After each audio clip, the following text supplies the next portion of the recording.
Movie की शुरुआत में देखते हैं कोल अपने भाई डेकेट को बार में ढूंढ रहा होता है जिसने खुद को एक रूम में बंद कर लिया है। फिर कोल दरवाजा तोड़कर घायल डेकेट को ले जा रहा होता है, तभी अचानक डेकेट अपने भाई पर चाकू से हमला कर देता है जिसे देख सभी डर कर भागने लगते हैं और फिर खुद पर वार करता है जिससे उसकी वही मौत हो जाती है। फिर कहानी आगे बढ़ जाती है जहाँ देखते हैं मिया को जो अपनी माँ रिया की आत्महत्या से उदास बैठकर उसके साथ की रिकॉर्डिंग ऑडियो को सुन रही होती है जिसे मरे हुए लगभग 2 साल हो चुके थे और अपने पिता मैक्स के साथ रिश्ते कुछ ठीक नहीं थे, उससे बहुत कम बातें करती थी जिससे मिया उसकी सबसे अच्छी दोस्त जेड और जेड का छोटा भाई रिले के साथ उसके घर में रहती है। फिर देखते हैं मिया और रिले कार में गाना गाते हुए जा रहे थे, तभी मिया देखती है बीच सड़क में एक कंगारू घायल अवस्था में पड़ा होता है लेकिन उसे उपचार के लिए नहीं ले जाते, वहीं छोड़ देते हैं कि कोई दूसरा ले जाएगा। घर पहुंचने के बाद मिया रिले जेड अपने मॉम से छुपकर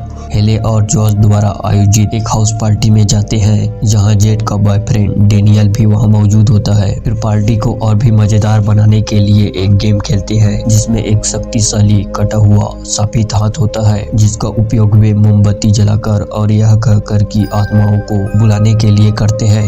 मिया स्वेच्छा से गेम को खेलने के लिए तैयार हो जाती है, उसे फिर रस्सी से बांध देते हैं और बताते हैं कि जैसे ही वह आत्मा अंदर जाएगी 90 सेकंड से ज्यादा नहीं बीतना चाहिए। मिया पूछती है 90 सेकंड के बाद क्या होता है? हेले बताता है वह आत्मा तुम्हारे अंदर ही रह जाएगा। हेले फिर मोमबत्ती जलाकर उसके सामने सापित हाथ को रख देता है और उसे पकड़कर टॉक टू मी बोलकर मैं तुम्हें अंदर आने देती हूँ बोलने के लिए कहता है। मिया जैसी टॉक टू मी बोलती है उसके सामने एक आत्मा आ जाती है जिसे देख मिया बहुत डर जाती है, सभी हंसने लगते हैं। मिया गुस्सा हो जाती है, उनसे पूछती है ये क्या चीज थी? हेले एक बार और ट्राई करने बोलता है और इस बार तुम्हें कहना है मैं तुम्हें अंदर जाने दिया। मिया के बोलते ही आत्मा उसके अंदर प्रवेश कर जाती है। सभी फिर मोबाइल से रिकॉर्ड करने लगते हैं। 83 सेकंड हो जाते हैं। हेले हाथ को हटाने बोलता है, जॉस फिर हाथ को खींचने लगता है लेकिन नहीं खींच पाता। मिया फिर अजीब हरकतें करने व चिल्लाने लगती है। तीनों मिलकर फिर उससे हाथ खींच लेते हैं जिससे मिया वापस सामान्य अवस्था में आ जाती है। हेले पूछता है तुम ठीक तो हो? हमने 90 सेकंड से ज्यादा कर दिया, लेकिन मिया इस एहसास से खुश होती है। सभी भी खुश हो जाते हैं कि वह सही सलामत है। अगले दिन जेड और मिया उस गेम को वापस खेलने का प्लान बनाते हैं और इस बार अपने घर में। अगली रात जेड के मॉम के बाहर जाती ही उसके प्रेमी डेनियल और बाकी लोग घर पर इकट्ठा हुए। फिर सापित हाथ को सामने रख मोमबत्ती जलाकर खेलने लगे। जॉस बताता है यह एक ऐसे इंसान का हाथ है जिससे मुर्दों से बात कर सकते हैं।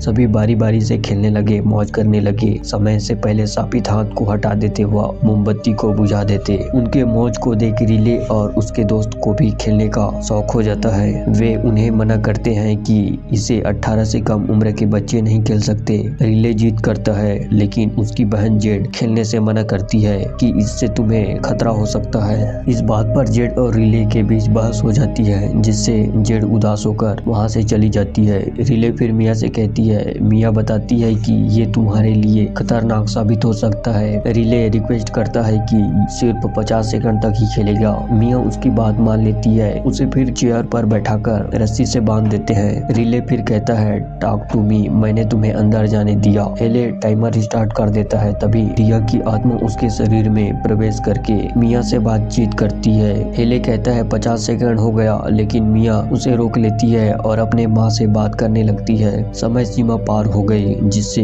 रिले के शरीर पर आत्माओं ने कब्जा कर लिया और बार बार उसके चेहरे को मेज से टकराती है। उसके चेहरे से बहुत खून निकल रहे होते हैं जिससे उसे अस्पताल में भर्ती कराना पड़ता है। इस घटना को देख सभी बहुत घबरा जाते हैं। जेड और उसकी माँ मिया से दूर हो जाती है जो रिले की चोटों के लिए उसे दोषी ठहराती है, जिससे अस्पताल में रिले से मिलने के लिए मना करते हैं। उस घटना के बाद से मिया अपनी माँ रिया की सपनों में पूरी तरह खो जाती है। वह रोने लगती है जिसे देख डेनियल उसे घर छोड़ने के लिए जाता है। मिया अपने अकेलेपन के डर के कारण साथ में सोने के लिए कहती है। डेनियल फिर मान जाता है। दोनों साथ में सोए होते हैं लेकिन मिया एक आत्मा के वश में होने के कारण उसे दिखती है कि कोई आत्मा डेनियल के पैर को खा रही है और उसे उठाने लगती है, लेकिन यहाँ देखते हैं कि उसके पैर को आत्मा नहीं बल्कि खुद मिया खा रही होती है। डेनियल फिर अपने पैरों को हटा लेता है। मिया कहती है कोई आत्मा है यहाँ जिसने तुम्हारे पैर खा रही थी। डेनियल कहता है आत्मा नहीं, तुम मेरा पैर खा रही थी, और वहाँ से चला जाता है। मिया को एहसास होता है कि आत्माएं उनका पीछा कर रही है।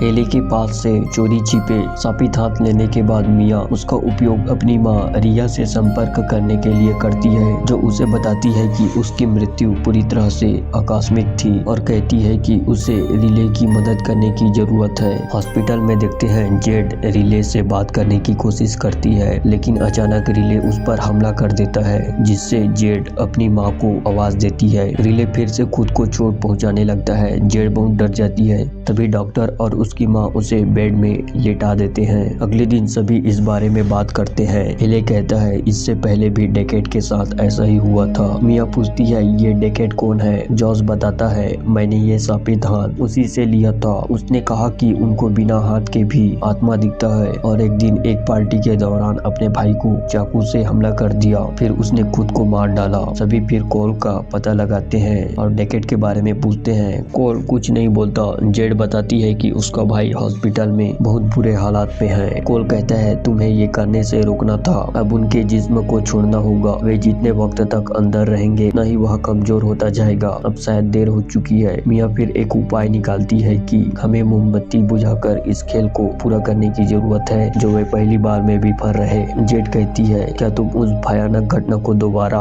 दोहराना चाहती हो। मिया कहती है हमें कुछ करना होगा जेड। जॉस फिर शापित हाथ को मिया को देता है। डेनियल, मिया और जेड हॉस्पिटल पहुंच जाते हैं। सभी खिड़की दरवाजे बंद कर देते हैं और फिर रिले के हाथ को शापित हाथ में रखकर मोमबत्ती जलाते हैं। मिया कहती है टॉक टू मी। फिर देखते हैं उसके पास एक छोटी लड़की की आत्मा आ जाती है। मिया उससे रिले के बारे में पूछती है। लड़की फिर मिया को सपना दिखाती है जहाँ देखते हैं रिले को बुरे आत्मा उसके शरीर पर कब्जा कर प्रताड़ित कर रहे हैं। मिया बहुत डर जाती है और चुपचाप अपने घर जाने लगती है। उसके डैड मैक्स फिर बताता है कि उसके माँ ने मरने से पहले एक सुसाइड नोट छोड़ी थी जिसे अब तक उससे छिपाया था। उसे पढ़ मिया फिर अपने कमरे में चली जाती है। रिया की आत्मा उसे बताती है कि वो झूठ बोल रहे हैं, मैंने कुछ नहीं लिखा था और ये तुम्हारे पिता नहीं है। जिसे सुन मिया हैरान हो जाती है। तभी मैक्स मिया को आवाज देता है। रिया बताती है कि वो तुम्हारे पिता नहीं है, वो तुम्हें चोट पहुंचाएगा। रिले वहाँ नहीं रुक सकता, वो दर्द से तड़प रहा है, उसे उसके दर्द से तुम्हें आजाद करना होगा। तभी मैक्स दरवाजा तोड़कर मिया को मारने लगता है। जहाँ देखते हैं बुरे आत्मा के बस में होने से मिया सोचती है कि उसके डैड उसका गला दबा रहा है। तभी आवाज सुन मैक्स दरवाजा को तोड़ने लगता है और जैसे ही मैक्स उसे उठाने जाता है मिया कैंची से उसे मार देती है। और अगले दिन मिया जेड को अपने घर बुलाती है। जेड फिर कार लेकर मिया के घर चली जाती है। फिर देखते हैं मिया वही कार में बैठी होती है। हॉस्पिटल के अंदर जाती ही रिले की माँ वहाँ होती है। मिया फिर उसके माँ को भी बाहर जाने के लिए उकसाती है। मिया के घर पहुँचने पर जेड देखती है मैक्स घायल अवस्था में होता है। मिया रिले को मारने ही वाला होता है कि उसे वह घायल कंगारू नजर आता है। इधर जेड घबरा जाती है और अपनी माँ को कॉल करके बताती है कि मैक्स घायल अवस्था में है और मिया भी यहाँ नहीं है। जिसको सुन उसके माँ कहती है मिया रिले के साथ है, उसे तुरंत रिले के पास जाने के लिए कहती है। सु फिर कमरे में देखती है रिले वहाँ नहीं रहता। जेड तुरंत हॉस्पिटल पहुँच जाती है। वह देखती है मिया रिले को व्हील चेयर में बैठाकर ले जा रही होती है। जेड दौड़ते हुए उसे रोकने के लिए जाती है। सड़क किनारे पहुँचने के बाद रिया कहती है जो तुम कर रही हो वो एकदम सही है। जेड वहाँ पहुँच जाती है लेकिन मिया अपनी माँ की बात नहीं सुनती और खुद कार के सामने कूद जाती है। जेड फिर रिले को वापस हॉस्पिटल में ले जाती है। कई महीनों के बाद देखते हैं रिले स्वस्थ हो जाता है। मिया फिर देखती है उस शापित हाथ से आत्मा को बुलाया जा रहा है। मिया मर चुकी होती है इसलिए उसकी आत्मा वहाँ चली जाती है और कहानी यहीं पर समाप्त हो जाता है।